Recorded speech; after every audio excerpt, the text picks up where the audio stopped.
Et bienvenue dans cette nouvelle vidéo consacrée aux bases du jeu d'échecs.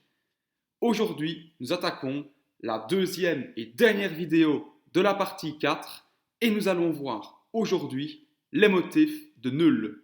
Quelles sont, en d'autres termes, les différentes manières de faire match nul aux échecs.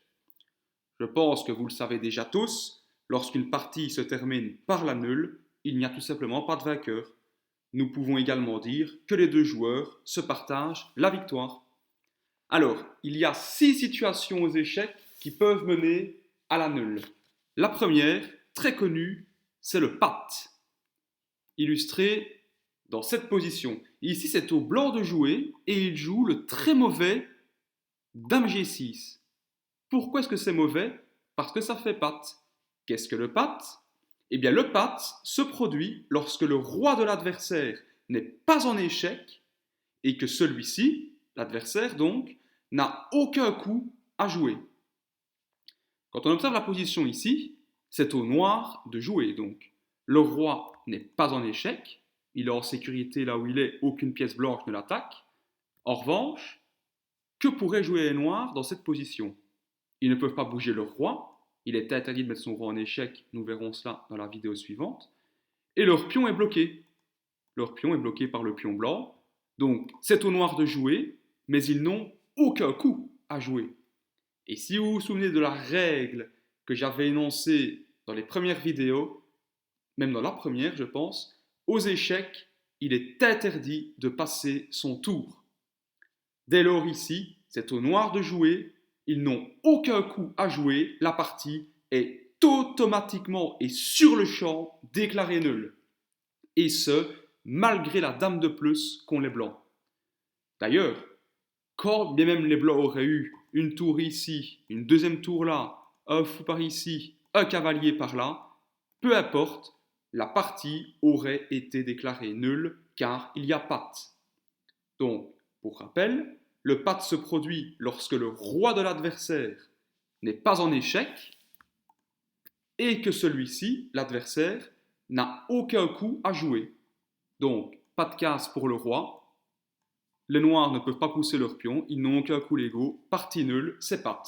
Et ce, même si les blancs ont une dame de plus. Donc, le pat, premier motif de nul. Deuxième motif de nul, la triple répétition. C'est quelque chose de très marlou et nous allons voir pourquoi. Quand on voit cette position, ce qui saute aux yeux, les blancs ont une position complètement supérieure. Ils ont une dame, un pion, deux tours et un fou contre uniquement un pion, une dame chez les noirs. On pourrait dire les noirs doivent abandonner, c'est terminé. Eh bien non, car les noirs qui ont le trait, c'est à eux de jouer dans cette position, ont une ruse qui va venir arracher la nulle. Les noirs jouent l'astucieux dame H3, échec. Seule possibilité de parer l'échec, mettre le roi en G1. Mais la dame revient. Échec. Seule possibilité, revenir en H1. Dame H3, échec. Et ainsi de suite. Et la même position est répétée 3 fois de suite. La partie est automatiquement déclarée nulle. Donc, qu'est-ce que la triple répétition? Vous venez de le voir. La triple répétition, c'est lorsque la même position est répétée 3 fois. Précisons cependant que la position doit être exactement identique les 3 fois où elle se répète. Ce qui est le cas ici. Donc on a la position telle qu'elle est là. Hop, dame échec, donc le roi se décale. La dame revient échec, le roi se redécale. Et vous voyez la position complètement identique et les autres pièces ne bougent pas. Donc il y a triple répétition, la partie est déclarée nulle.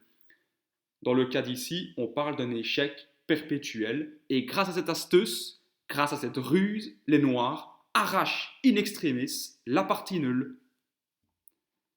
Troisième façon de faire nul aux échecs, la règle des 50 coups. Qu'est-ce que la règle des 50 coups? Eh bien, cette règle s'applique lorsque les deux joueurs jouent 50 coups de suite, 50 coups d'affilée, sans déplacer un pion, ni capturer la moindre pièce. Dans cette position, les blancs, hop, mettent le roi adverse en échec, le roi se décale, la tour met le roi adverse en échec à nouveau, c'est le fou qui vient couvrir, hop, le roi qui se rapproche, le roi qui se met ici, la tour qui descend, le fou qui vient là, la tour qui se met en dessous, hop, vous voyez, et la partie joue comme ça, il n'y a pas de capture, aucune pièce n'est capturée et aucun pion n'est avancé, puisqu'il n'y a plus de pion sur l'échiquier ici en l'occurrence, donc au bout de 50 coups, la partie sera automatiquement déclarée nulle. Pas de vainqueur donc. Quatrième façon de faire nul aux échecs, l'impossibilité de mater. Dans cette position, c'est au blanc de jouer et il capture, logiquement, hop, le dernier pion des noirs. Eh bien, dans cette position, roi contre roi et cavalier, c'est nul, car les blancs, même en jouant les meilleurs coups et les noirs les pires, les blancs ne pourront jamais mettre le roi noir échec et mat. Si vous voulez vous amuser à vérifier sur un échiquier ce que j'avance, vous pouvez, mais vous verrez que même si le roi noir vient se retrouver dans un coin, avec le roi à proximité et un cavalier dans les parages, ça ne fera rien, il aura toujours une case de sortie. Les blancs n'ont donc pas suffisamment de matériel pour mettre le roi noir échec et mat, c'est match nul.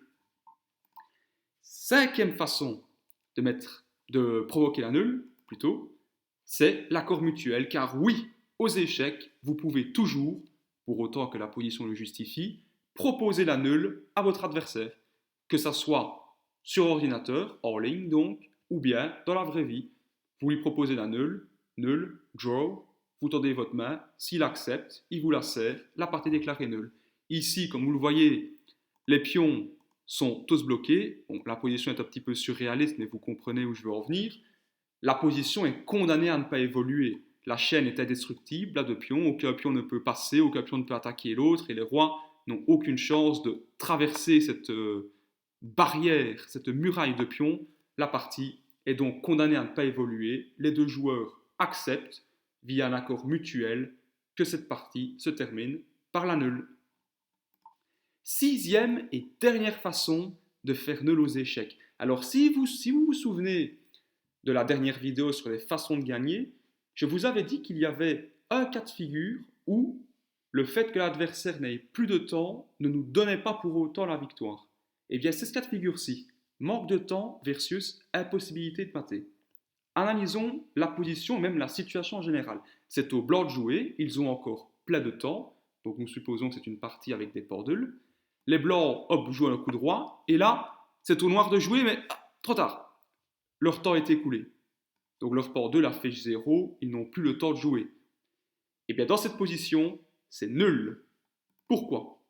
On pourrait dire, mais les blancs doivent gagner puisque les noirs n'ont plus de temps.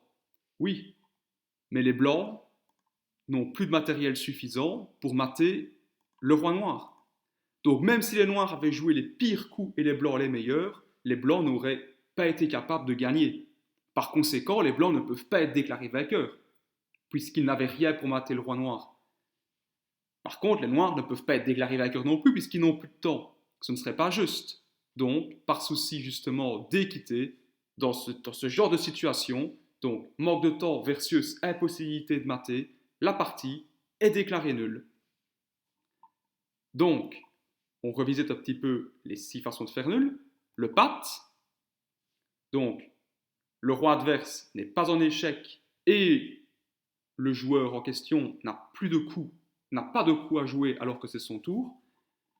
La triple répétition, pour rappel, la position doit être absolument identique les 3 fois où elle se répète, identique de chez identique, à un pion près, à une case près, la position doit être identique. Mais si elle l'est, c'est nul, automatique. La règle des 50 coups, quand vous jouez sur ordi, l'ordi compte pour vous. Quand vous jouez dans la vraie vie, en principe, ça n'arrivera pas parce que vous vous proposerez notamment nul via l'accord mutuel, mais c'est une règle qui existe, il faut la connaître. L'impossibilité de mater, on ne peut plus logique. Si les deux camps n'ont plus assez de matériel pour mettre le roi adverse échec et mat, il n'y a pas lieu de continuer à jouer, la partie est déclarée nulle.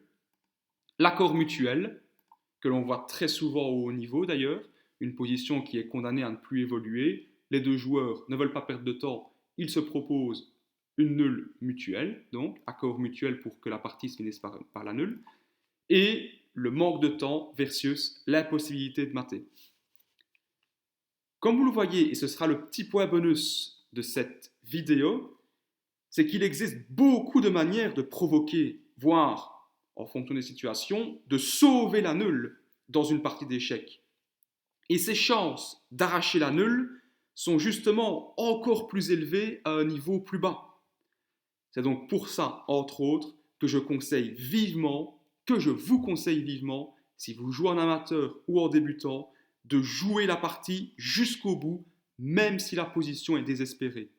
Tant que votre roi n'est pas échec et mat, qu'il vous reste du temps si vous jouez à la pendule, allez jusqu'au bout quand vous jouez à un bas niveau. Allez jusqu'au bout car votre adversaire peut commettre une erreur. Exemple, tout simplement ici, votre adversaire vous apprête à abandonner et l'adversaire, hop, joue un mauvais coup de dame, la partie déclarée nulle. Voilà.